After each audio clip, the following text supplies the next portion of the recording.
what's up? I'm going to do a fairly fast comparison here of the cold steel large Voyager against the Recon 1, both with the clip point blade shape there. So both knives will provide very similar utility. They're the same size, more or less, pretty close to being the same weight.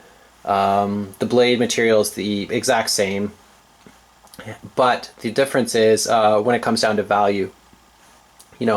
Long story short, if you want a cool knife, go for the Recon 1. If you want a high value knife that will match or possibly exceed the performance of the Recon 1, if you're on a budget, go for the Voyager. Where I am, the Recon 1 with tax costs about 90 bucks. The Voyager, same thing, about 60 bucks. Pretty significant difference in pricing. And the difference for that obviously is the handle material is a bit different. Plus you got the coating on the blade there, so that adds $30 apparently to the price. So that's a lot of money extra to pay for very marginal benefits. So now let's talk about the details.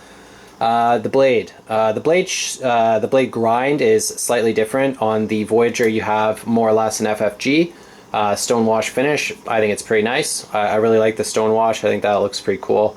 There's a lot of like bead blasted knives out there, so it's nice to have something different.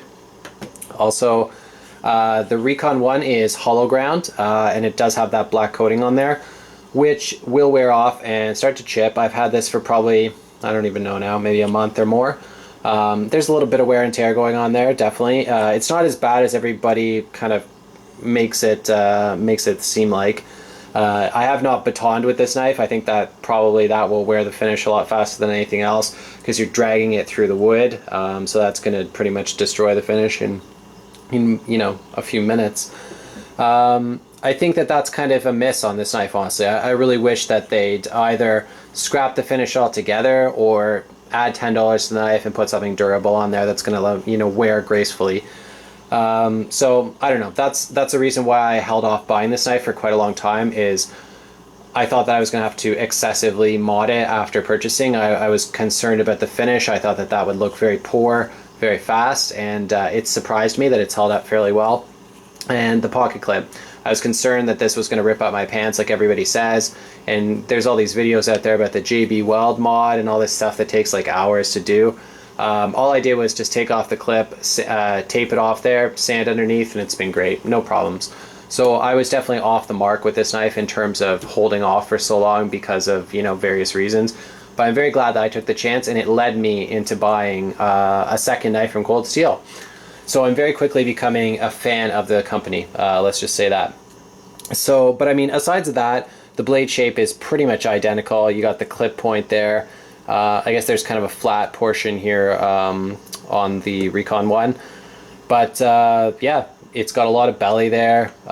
It's a great blade length that, you got the full 4 inches there. For me, that's not too big for EDC. It's fine, actually. Both these knives carry very well, so I'm not really concerned about the blade length. And in fact, I prefer a longer blade for EDC, so there you go. Okay, so now let's talk about the lock, which is a similarity, of course. Both knives come with the Triad Lock, which is sort of like a lock back on steroids kind of thing with that stop pin back there. I'm not going to talk excessively about that because everybody knows about it. If you're watching this video, chances are you know a lot about the Triad Lock already. I can't speak to the hard use aspect of that because I have not abused these knives or really used them that hard. They basically just fall into the role of every other EDC knife that I have, So nothing special there. But what I will say though is psychologically, there's a certain comfort factor, just knowing what this lock is capable of. If you take this knife out backpacking, which I actually did on a trip very recently, and I took this out on the trip before, there's just something nice to know about. You've got a folding knife, yes, this is true, but it's like a very special folding knife with a significant blade length, very strong lock. So say that your fixed blade fails for whatever reason, you've got a backup, and it's actually something that carries well in the pocket, it's very light to carry as well. So that's pretty cool. That lock does give you a lot of confidence, and I like it so far. Okay, so another big difference, of course, is the handle. So you can see on the Recon 1, just visually there, maybe I'll turn it over so they compare a bit more favorably. You got the double finger choil there. And yes, this locks into the hand very nicely. The handle is great. I like long handles that leave something sticking out the other end. And although it does not have functional jimping, it's not that bad actually, but it's not like Spyderco jimping, let's put it that way. But it does lock into the hand amazingly well. Great traction, you know. The G10 is out of this world. It's just so nice. It really, I've never felt anything this aggressive, and it's very warm feeling, you know, like if you rub this, your finger gets warm, you know, from the friction, but that's not what I mean exactly. I don't know, it's just the opposite of stainless steel, you know, it's just amazing, love it. No steel liners in there, that's another thing I love too. When you close this knife, I'll shut up so you can hear it. It doesn't have a click, it has a whack, you know, like, I don't know. I'm not sure what causes that exactly, but I like it, you know, it sounds good. So it's a great handle, love it. The Voyager, I also like the handle, but first things first, it is a lot thicker than the Recon one. Maybe, let's say 20% thicker to be generous. I don't know, maybe it doesn't look that dramatic on camera, but it does feel different. It is thicker, there's no question about that. Especially when you put it up against something like the Endura. Like, look at how much thicker that is. Substantial, I would say, maybe 25% thicker, something like that. So some people might like that actually, because that does fill the hand very nicely. And in terms of locking in, it's got the single finger choil there, which is very effective. Same thing, you got something sticking at the other end, so it fills the hand just really well. If you have very small hands, perhaps not the knife for you, but then again, you probably wouldn't be watching this video if you had really small hands. It has this texturing here, these crosses on there. Pretty good traction.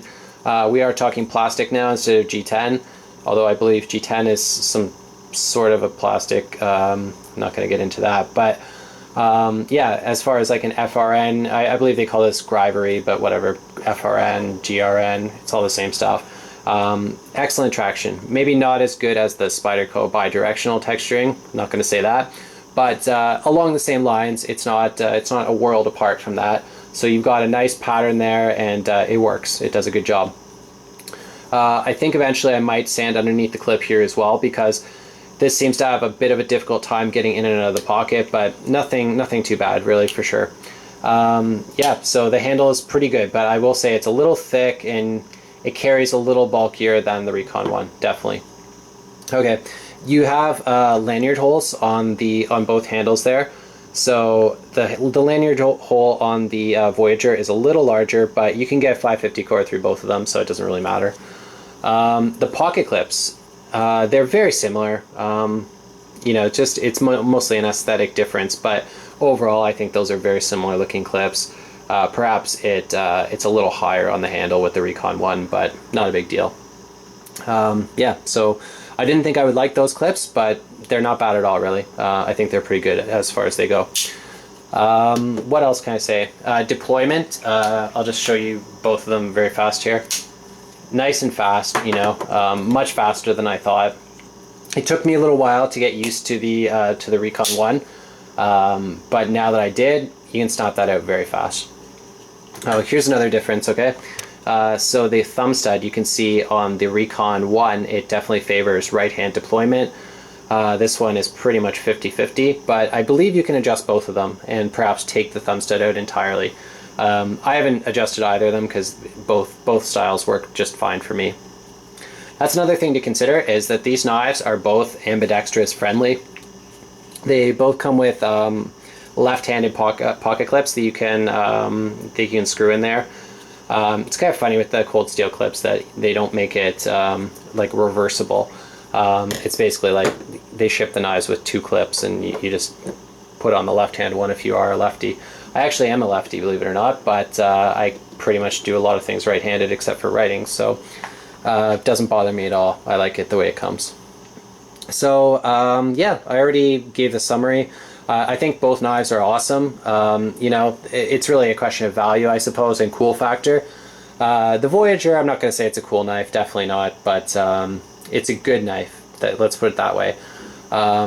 And I'm definitely continuing the cold steel journey. I'm thinking about maybe picking up an American Lawman Looked at a few of their fixed blades. They look pretty cool, but they're not full tang. I think that's what's holding me back. But yeah, I think Cold Steel is a sweet company. They make a lot of weird stuff, but these two knives are absolutely amazing. Home runs. Thanks for watching.